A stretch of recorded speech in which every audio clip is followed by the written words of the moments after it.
What's up, YouTube? Welcome back and thanks for joining me again. And if you're new here, thanks for stopping by and checking out the channel.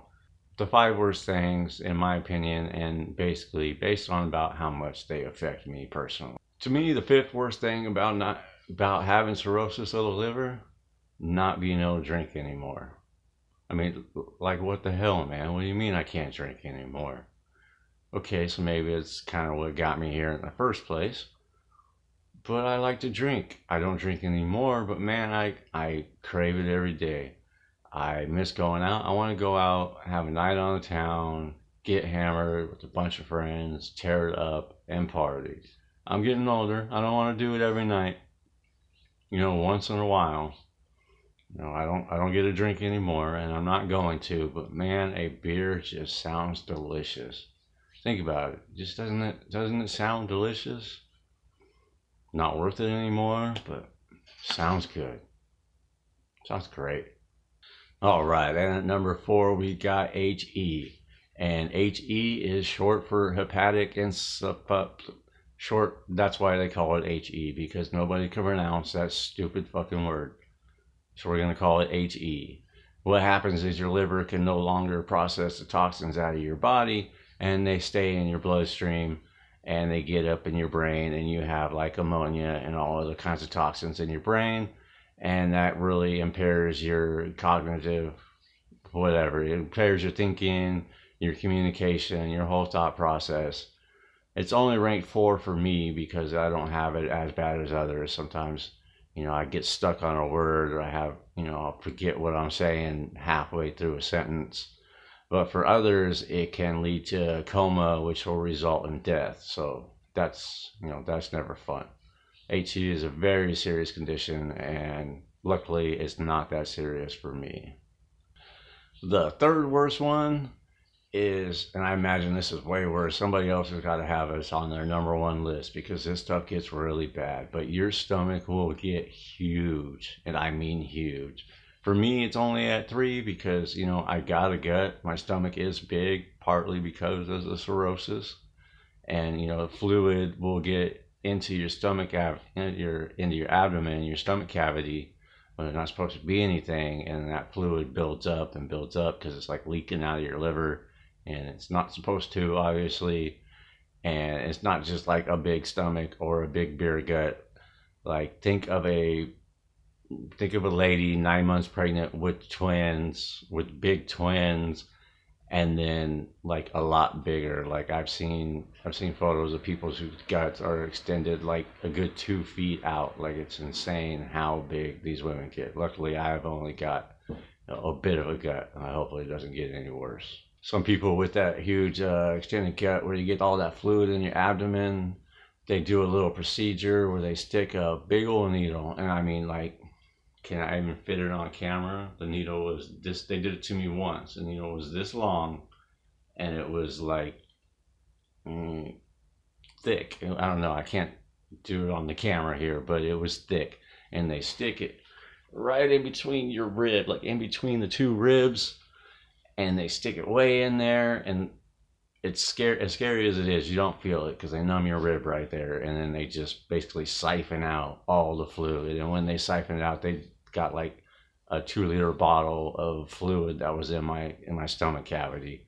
And some people, and that was a small amount compared to what some people have to do. And then people that have that serious condition, when their stomach's getting bigger and bigger, it's called ascites. That fluid build up, and they have it drained like every month. And luckily, I don't have it that severe. I just got a gut, so it could be worse. And coming in at number 2 is something that I frequently complain about, and probably should have put at number 1, and that is the fatigue. It's just complete, utter fatigue, not being able to move or do anything for days on end. You're up and doing stuff one day, and then the next thing you know, 2, 3, 5 days of just laying in bed and doing hardly anything, not getting up to cook food, not hungry that much. Might eat a small meal once a day, can't move, can't get out of bed, can't hold down a job, can't do nothing. And that, I've gone over this stuff in my videos over and over to the point of redundancy here, but the fatigue, for me especially, is just chronic, is horrific, and is something you do not want to deal with. Coupled with the fact that I also have hypothyroidism, which also contributes to the fatigue. But even separate of that, when I'm on a good dosage of thyroid medicine, it's still, the fatigue is unbearable. Though an upside to that is you do have a good excuse to sit around and play video games for like 3 or 4 days straight. Because hey, I'm sick. Can't help it. Not my fault. So bring me a soda, make me a sandwich. I'm going to play some video games. And you can kind of get away with that. So I guess it does have upsides too. And for me, the number one worst thing about having cirrhosis of the liver, while it's not as frequent as the fatigue, which is an ongoing daily thing almost, portal hypertension is vicious. It is a brutal thing, and it kind of sneaks up on you from time to time. And I won't go too much into the science, but basically the vein that goes from your esophagus to your liver can't process all that blood. That blood gets backed up. It goes through smaller veins in your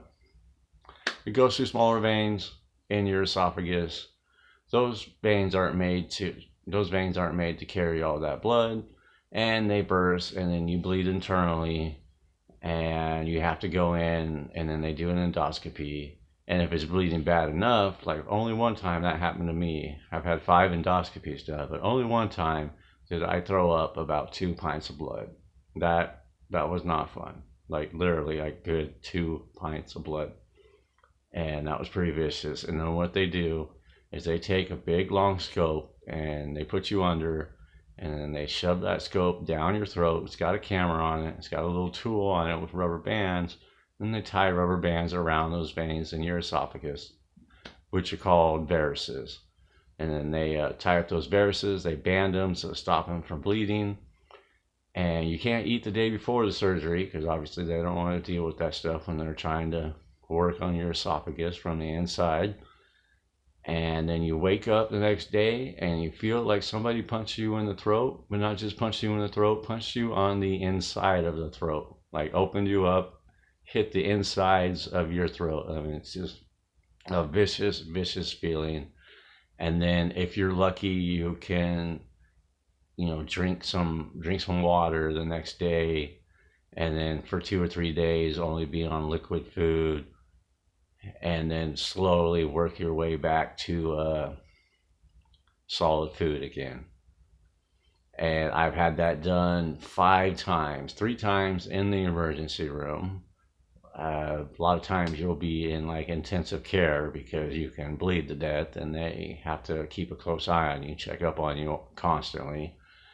And 2 times we're in the doctors. And if you have cirrhosis of the liver, especially if you have a history of bleeding, you need to have that surgery done like once a year.